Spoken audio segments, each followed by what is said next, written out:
How about this rumor that Elliotte Friedman dropped during the week, just casually mentioning that the Blues might be players for Jack Eichel. He noted that the Blues would have the pieces needed to get him. Now, when it comes to Jack Eichel, first of all, I had a chance to meet him at the 2020 All-Star Game Media Days. Nice guy, very determined, good personality. Like he's got everything you would want in a star player. I feel like, he doesn't make waves usually. And he's a talented guy. He plays hard every night. He's a perennial point per game guy. I don't know if I want him though. I don't.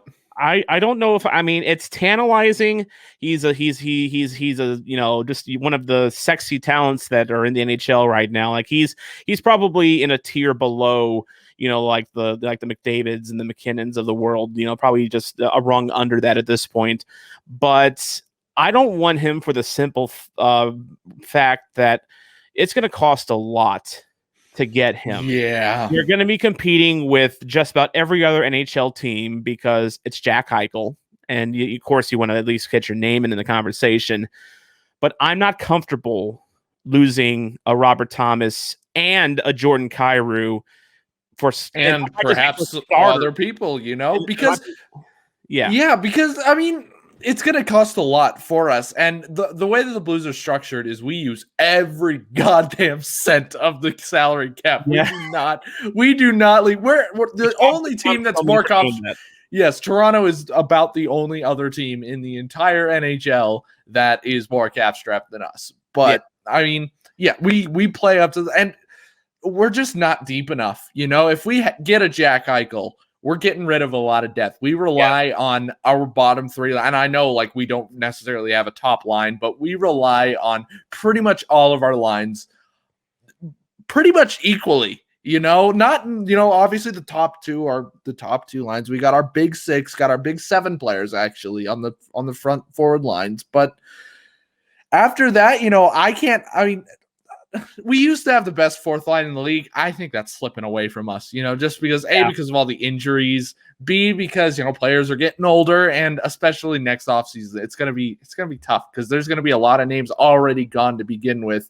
We're going to be playing AHL third liners in a second here if we do Jack Eichel. So I don't think it's going to be worth it.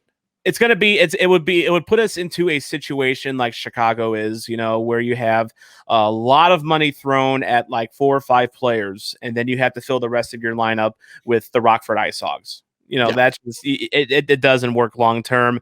Vegas Blues fan agrees, not worth what we would have to give up to get him. Not only that, but he just had surgery on his neck. He just He had a herniated disc in his neck that he just had surgery on, and you're ready to throw Robert Thomas and Jordan Kyrou. And for the Blues fans are saying, well, why don't we just trade him Zach Sanford and Vince Dunn?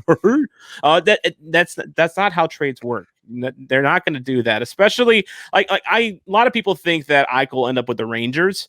Look at the Rangers and look what they've in their rebuild that they've done the past couple of years. They're loaded with young players. They just gave away Elias Anderson last year. And they're still okay. They're still fine. They got a second round for them. They're like, yeah, so what? Whatever. Elias Anderson could be a good NHL player, and I think he took some good steps this year in LA. But yeah, it's you're mortgaging a lot of your future when you don't have much of a future in the Blues farm system. The farm system's depleted. They have probably one of the 5. They're probably one of the 5 worst. Farm systems right now, just because you've had to sacrifice, and part of it is because of success. The Blues have not drafted much in the top 15 in the last 10, 15 years, and that's a testament to success on the ice. But you lose out on a lot of prime talent, and talent that not just plays for your team, but then could be traded for other assets. Right. Instead, the Blues have done well in drafting, and they've traded their talent for assets. Dominic Bach, I don't think we're going to miss him. He's, by all accounts, I think he's already becoming a suspect in the Carolina system. So, he was a late first rounder. Klim Kostin, the future is still kind of up in the air with him, although I'm still encouraged by how he's looked so far. but it's just for one player. I don't think, and like I said, I don't think Eichel's in that Connor McDavid, Leon Draisaitl, Nathan McKinnon class. Not quite. He's just like a step below.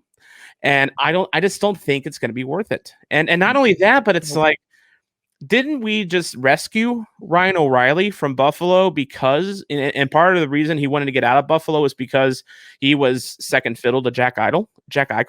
Yeah, I'm pretty sure that's what we did. Yeah. Because Ryan O'Reilly had no future in Buffalo. He had flat out said, we rescued him is what we did. We rescued him. Yeah. So Jack Eichel, we can't keep rescuing Buffalo. We can't keep rescuing Buffalo players. All right, we're not like a safe haven for them. Okay, let's get that straight real quick. I feel that's a card you can play once.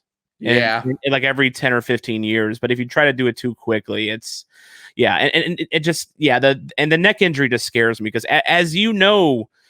Mason, when you're dealing with spinal problems, that can really drag you down and just be absolute hell. Like this pillow is the only reason I can sit down. It's the only reason I can sit down for this long.